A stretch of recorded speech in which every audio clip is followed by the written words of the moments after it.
Au nom du Père, du Fils et du Saint-Esprit, un seul Dieu, Amen. On va commencer les événements de la Semaine Sainte à partir du chapitre 21 jusqu'à la fin de l'évangile de Saint Matthieu. Lorsqu'ils approchèrent de Jérusalem et qu'ils furent arrivés à Bethphagée vers la montagne des Oliviers, Jésus envoya 2 disciples. Et Jésus il envoie toujours 2 disciples pour nous apprendre à nous aimer les uns les autres en fait. Donc, et c'est ce qui va se passer aussi lorsqu'il va les envoyer pour évangéliser. Ils vont être envoyés 2 par 2 et c'est comme ça que le service doit être fait. Et donc là, il les envoie vers la montagne des Oliviers. C'est un endroit qui a connu, qui a vu beaucoup de miracles qui ont été faits de la part de Christ. Jésus y a été beaucoup avec ses disciples aussi. Et rappelez-vous, on a fini le chapitre 20 également avec la guérison des 2 aveugles. Et donc en fait, le Christ, il approche de Jérusalem.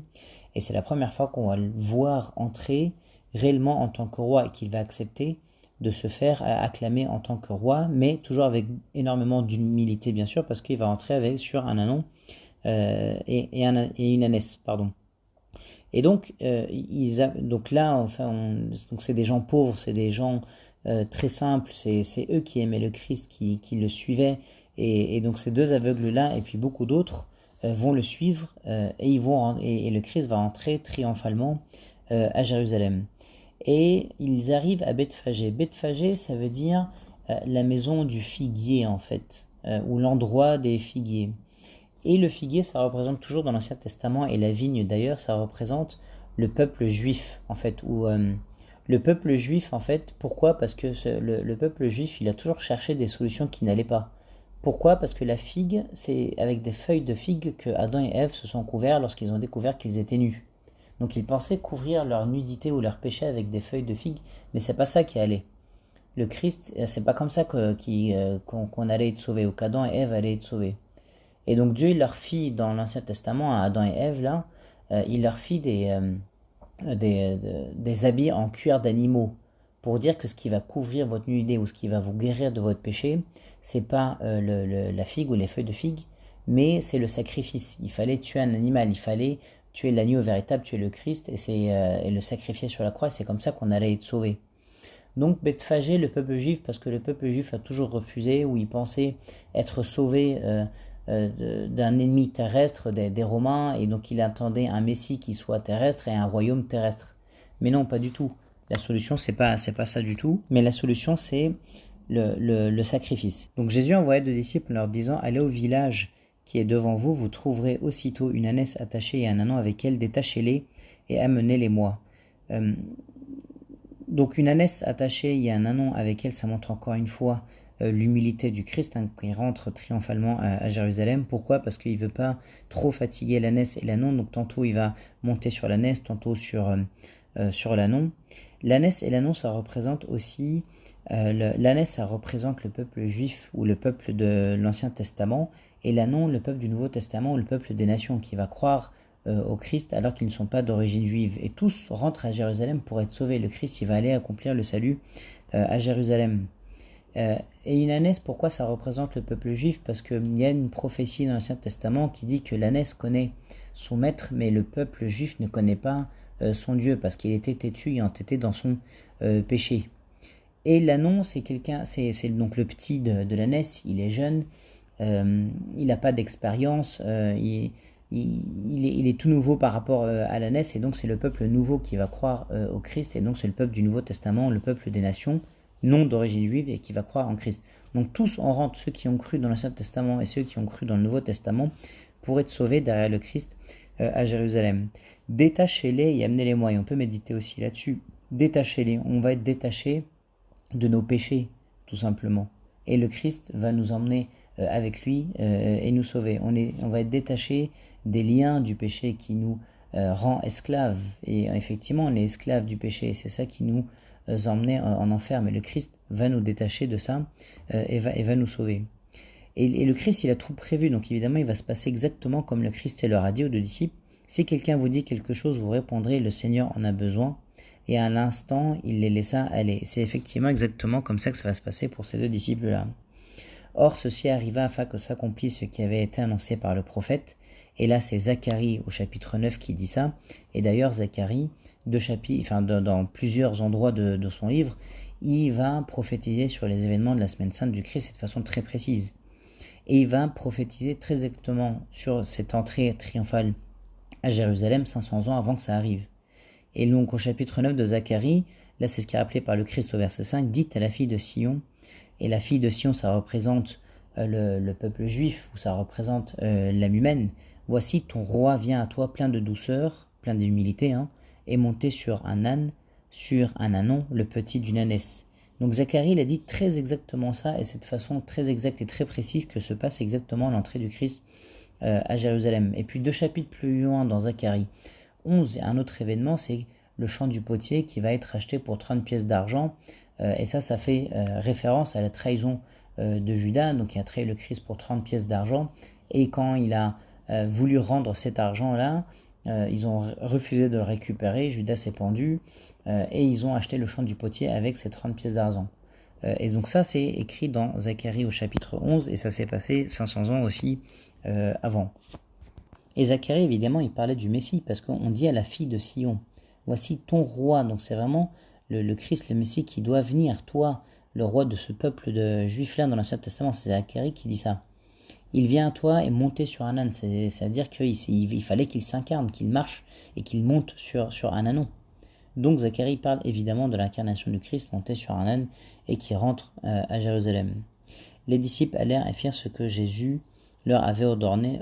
Il se passe exactement ce que le Christ il a dit, et il fallait que le salut s'accomplisse en son temps en fait. On pourrait se demander pourquoi tout ça ne s'est pas passé au début de la vie du Christ. Mais non, le Christ il a tout prévu, et il a prévu que ça se passe exactement à ce moment-là. C'était le moment parfait pour que ces événements se déroulent. Ils amenèrent l'ânesse et l'ânon, mirent sur eux leurs vêtements et le firent asseoir dessus. Et là c'est symbolique, ça aussi on peut méditer là-dessus. Mettre leurs vêtements, c'est-à-dire que on se détache de nos vêtements, c'est-à-dire de nos péchés, de nos conditions anciennes. On veut que le Christ, lui, il prenne tout ça, il le nettoie, et puis il nous délie de l'esclavage du péché. Quand on va baptiser un enfant, il vient habillé, on le déshabille de ses vêtements, et ensuite on le baptise dans l'eau. On peut méditer là-dessus en se disant de même, laisse tomber ton ancienne vie et les liens du péché. Et le Christ va s'asseoir dessus, il va te délivrer, va te nettoyer de tout ça. La plupart des gens de la foule étendirent leurs vêtements sur le chemin, donc les gens ils font la même chose que les disciples, ils veulent tout offrir le Christ, en fait ils montrent leur joie, c'est à leur façon. D'autres coupèrent des branches d'arbres et en jonchèrent la route, chacun il exprime sa joie à sa façon. Et pareil, pour dire exactement la même chose, on veut se détacher de notre vie ancienne, et toi Christ prends possession de tout ça et libère-nous de nos péchés et de notre ancienne vie et des liens du péché. Ceux qui précédaient et ceux qui suivaient Jésus criaient Hosanna, fils de David, béni soit celui qui vient au nom du Seigneur, Hosanna dans les lieux très hauts. Et donc là, il y a des gens qui précèdent le Christ, il y a une foule considérable, et il y en a qui le suivent par derrière. Imaginez la scène, c'est comme pour dire qu'il y a le peuple de l'Ancien Testament qui est devant lui, qui l'ont précédé, et ça c'est les prophètes de l'Ancien Testament qui annonçaient la venue du Christ. Et ensuite, il y a ceux qui sont venus derrière lui, c'est les gens du Nouveau Testament, les croyants du Nouveau Testament, et tous ont dit Hosanna au fils de David. Hosanna ou Ho Sharna. Ho c'est Yahvé, ça veut dire Dieu. Et Sanna Sharna c'est sauve. C'est comme Josué ou Yahshua. Yah c'est Dieu, Shur c'est sauve, c'est Dieu sauve. Dieu sauve-nous. C'est ça que ça veut dire Hosanna. Et donc là on est en train de dire c'est toi le Christ qui va nous sauver. Dieu sauve-nous. Hosanna au fils de David. Et effectivement ça c'est un des noms du fils de Dieu, c'est qu'il est le fils de David. Pourquoi on parle de David? Parce que David c'était le plus grand, celui qui est considéré comme le plus grand roi des rois des Juifs dans l'Ancien Testament, et le Christ devait descendre effectivement de la tribu, des enfants de Juda. Béni soit celui qui vient au nom du Seigneur. Celui qui vient, c'est aussi une des caractéristiques du Christ qui devait venir. Lorsque les gens sont allés voir Saint Jean-Baptiste, ils lui ont demandé est-ce que tu es celui qui doit venir, en parlant du Messie. Et donc Saint Jean avait dit non, c'est pas moi. Moi, je suis la voix de celui qui crie dans le désert, qui prépare la venue du Christ et qui dit aplanissez les chemins du Seigneur. Donc je prépare les gens, leur cœur à se repentir pour que le Christ lui arrive. C'est lui qui vient. Et béni soit, là on n'est pas en train de bénir le Christ ou Dieu. Mais quand on dit béni sois-tu Dieu, c'est-à-dire que toute bénédiction t'appartient ou toute bénédiction vient de toi en fait. Hosanna dans les lieux très hauts. Et là c'est très beau de voir ça, c'est que justement c'est ce peuple pauvre et simple qui aimait le Christ, il savait que là on est en train de parler où on est en train de demander que Dieu nous sauve de nos péchés dans les lieux très hauts ou dans les cieux, où on a besoin d'un salut qui est céleste, spirituel. On ne veut pas que tu viennes régner sur terre, mais on veut un règne céleste de ta part pour nous sauver de nos péchés spirituels, en fait. Et donc là, on voit toute la divinité du Christ. Dieu sauve-nous, Hosanna. On est en train de dire que toi, le Christ, tu es Dieu. Et on est en train de dire que tu es celui qui doit venir au nom du Seigneur. Tu es venu sur terre, tu es humain. Et tiens, ton royaume, il est céleste et sauve-nous de nos péchés et emmène-nous au paradis dans les lieux très hauts. Emmène-nous dans ton royaume céleste. Verset 10, lorsqu'il entra dans Jérusalem, toute la ville fut émue et l'on disait qui est celui-ci. La foule répondait, c'est Jésus, le prophète de Nazareth en Galilée. C'est le prophète, on n'a pas dit un prophète. Et effectivement, Moïse, dans Deutéronome au chapitre 18, il leur disait déjà, l'Éternel ton Dieu te suscitera du milieu de toi d'entre les frères un prophète comme moi, vous l'écouterez. Et donc Moïse disait déjà qu'il fallait qu'il y ait the prophète, si on veut, qui va venir. Et le fait de dire que le Christ c'est un prophète, ça n'empêche pas qu'il soit Dieu. Il peut être Dieu pleinement divin, le Christ évidemment, pleinement humain en même temps, et avoir la caractéristique de prophète, parce qu'effectivement c'était un messager, il est venu sur terre avec un message pour annoncer plein de choses, le salut de la part de Dieu, il a parlé de la fin du monde, il a parlé évidemment, il avait un message divin. Donc il est un messager, effectivement, il est venu sur terre pour dire un message. Donc c'est pas faux de dire qu'il est un prophète, il est le prophète en réalité, mais ça n'enlève en rien sa divinité au Christ. De Nazareth en Galilée, Nazareth qui est cette ville très pauvre de la Galilée, où il y avait des gens peu fréquentables, des gens très pauvres et tout, mais oui, le Christ, il est venu de Nazareth en Galilée. Jésus entra dans le temple de Dieu, il chassa tous ceux qui vendaient et qui achetaient dans le temple, il renversa les temples des changeurs et les sièges des vendeurs de pigeons. Effectivement, là on rentre dans les événements de la Semaine Sainte, les gens ils venaient de loin à Jérusalem pour fêter la Pâque, et donc comme les gens ils venaient de loin, ils ne ramenaient pas un animal pour le sacrifice, pour la fête de la Pâque avec eux, mais ils venaient l'acheter dans le temple. Mais le problème c'est que les prêtres et les pharisiens en fait avaient changé un peu la maison de Dieu ou le temple de Dieu, ils en avaient fait une maison de commerce en fait. Ils s'étaient dit plutôt que les gens aillent acheter dehors leur animal pour le sacrifice, et ben vendons-nous et gagnons de l'argent. Et donc évidemment c'était leur intérêt de faire ça parce que c'était un gagne-pain pour eux.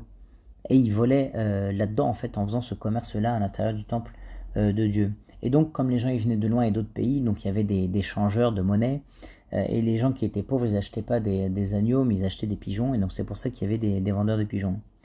Et le Christ il leur dit au verset 13, et il leur dit, il est écrit ma maison il dit, et peut-être que les gens ne se sont pas rendus compte qu'il disait ça, ma maison, parce qu'il est Dieu évidemment, c'est ma maison, c'est sa maison, sera appelée une maison de prière, mais vous en faites une caverne de voleurs. Cet endroit c'est un endroit saint, il ne peut pas supporter le Christ ici que ça soit un endroit transformé en une caverne de bandits et de voleurs. Salomon, 800 ans avant, il avait fait une prière, en fait la nuée est venue couvrir tout le peuple qui était rassemblé dans le temple. C'est un endroit très saint, c'est la présence de Dieu là-dedans, et donc on ne peut pas supporter qu'il s'y passe quelconque péché. C'est la maison de Dieu, c'est une maison de prière, mais vous en faites une caverne de voleurs. Et donc il va chasser tous ces gens-là qui font le péché là-dedans. Et donc c'est pour ça que les juifs et les pharisiens et les prêtres, ils vont être fâchés parce que il va empêcher leur gagne-pain, et parce que les gens vont suivre le Christ plutôt que de le suivre eux. Et ensuite, des aveugles et des boiteux s'approchèrent de lui dans le temple et il les guérit. Et donc on enlève tous ceux qui sont pas dignes d'être là-dedans. Et donc c'est les malades qui rentrent là-dedans et ils se font guérir par le Christ. Mais les principaux sacrificateurs et les scribes furent indignés à la vue des choses merveilleuses de tous les miracles du Christ qu'il avait faites, et des enfants qui criaient dans le temple Hosanna au fils de David. Ils lui dirent, entends-tu ce qu'ils disent? Oui, leur répondit Jésus, n'avez-vous jamais lu ces paroles? Et là c'est le psaume 8, tu as tiré des louanges de la bouche des enfants et de ceux qui sont à la mamelle. Et là, au verset 3 du psaume 8, il y a même écrit, c'est tout petit, là, ces enfants-là, c'est un rempart que tu opposes à l'adversaire, où l'ennemi se brise en sa révolte. Et donc là, il parlait de ces juifs-là, mais le Christ, il leur a pas dit ça peut-être pour ne pas les énerver davantage, mais il le savait, il le connaissait, ce psaume 8. Et effectivement, les enfants, dans leur simplicité de foi, ils criaient ça, Hosanna au fils de David. Et les ayant laissés sortis de la ville pour aller à Béthanie. Béthanie, ça veut dire la maison des douleurs. C'est là qu'il y avait la maison de Marie, Marthe et Lazare, où il passa la nuit. En fait, donc il allait passer la nuit à Béthanie pendant tous les événements de la semaine sainte. Il faisait ce chemin-là entre Jérusalem et Béthanie. C'est pas une longue distance. Et il rentrait le soir à Béthanie et il allait ensuite pour aller parler dans le temple le matin à Jérusalem. Et donc au verset 18, le matin, en retournant à la ville, il eut faim. Voyant un figuier sur le chemin, donc ça représente le peuple juif, rappelez-vous, il s'en approcha, mais il n'y trouva que des feuilles, et il lui dit que jamais fruit ne naisse de toi, et à l'instant, le figuier sécha. Et donc il n'y a que des feuilles, et il n'y a pas de fruits. Et donc ces feuilles-là, ça représente l'apparence de religion. Le peuple juif, il a toujours eu que des apparences de religion, mais il était rempli de péché et d'hypocrisie en fait. Il donnait l'apparence de prier ou de jeûner, mais en réalité, il n'y avait pas de fruits, il n'y avait pas de l'amour, il n'y avait pas de la joie, il n'y avait pas de la paix. Il n'y a ni de la patience, de la bonté, de la bienveillance, de la douceur, de la maîtrise de soi. Ça, c'est les fruits de l'Esprit Saint. Et donc, normalement, si on pratique une religion, on doit avoir ces fruits-là. Mais si on ne les a pas, on n'a que des feuilles, on n'est qu'une apparence. Mais en réalité, on n'a aucun fruit. Et ce que le Christ veut, évidemment, c'est qu'on ait des fruits et qu'on ne soit pas uniquement des feuilles. C'est bien d'avoir des apparences, mais on ne vient pas manger les feuilles, on vient manger les fruits. Et donc ce peuple juif est représenté par ce figuier-là qui n'était que des feuilles et il n'avait pas de fruits. Que jamais fruit ne naisse de toi. Et donc à un moment donné, attention, parce que à un moment donné, si on n'est que dans l'apparence, on n'a jamais de fruits, à un moment, la musique s'arrête et c'est trop tard. Et parce que c'est justice de Dieu. Et on ne peut pas rester avec des apparences toute la vie et être sauvé. Donc à un moment donné, c'est trop tard, et donc notre chance de produire des fruits ou d'avoir des fruits, elle est sur terre, et il faut en profiter pour avoir ces fruits-là sur terre pour gagner le royaume des cieux. Sinon, qu'est-ce qui se passe ? Eh bien, le figuier sèche, et donc on meurt, et on meurt éternellement. Les disciples qui virent cela furent étonnés et dirent « Comment ce figuier est-il devenu sec en un instant ?» Dans l'évangile selon saint Marc, le figuier il sèche le lendemain, mais là saint Matthieu, il explique tous ces événements d'une traite en fait, et donc c'est pour dire qu'il a séché très rapidement, et donc c'est pour ça que saint Matthieu dit, il rapporte ces paroles-là. Et ensuite Jésus leur répondit, je vous dis en vérité, si vous aviez de la foi et que vous ne doutiez pas, non seulement vous feriez ce qui a été fait à ce figuier, mais quand vous diriez cette montagne, ôte-toi de là, jette-toi dans la mer, cela se ferait. Et donc là on peut méditer là-dessus. On a tous une montagne ou quelque chose qui nous pèse en fait, une espèce d'orgueil ou un gros péché qu'il y a à l'intérieur de nous. Et là il est possible par la foi et par la prière d'ôter ou de se débarrasser de cette chose-là à l'intérieur de nous et de la jeter dans la mer de la grâce de Dieu pour que Jésus ou que le Christ nous règle cette montagne-là ou ce problème-là qu'on a à l'intérieur de nous. Tout est possible si on a la foi. C'est ça le message ici. Tout ce que vous demanderez avec foi par la prière, vous le recevrez. Et on peut se dire quelquefois je demande des choses mais ça ne m'arrive pas ou je ne suis pas exaucé. Mais tout simplement parce que la réponse à une prière c'est soit l'exaucement de la part de Dieu, soit non je ne vais pas t'exaucer mais c'est pour ton bien, soit je vais t'exaucer mais pas tout de suite. Et chaque chose en son temps et c'est Dieu qui est le maître de temps et qui maîtrise parfaitement quand les choses doivent nous arriver. Et tout ça dans les trois cas, si c'est non ou si c'est oui mais pas maintenant, tout est pour notre bien. Évidemment, tout ce qu'on demandera avec foi par la prière, on le recevra de la part de Dieu, et gloire à Dieu éternellement. Amen.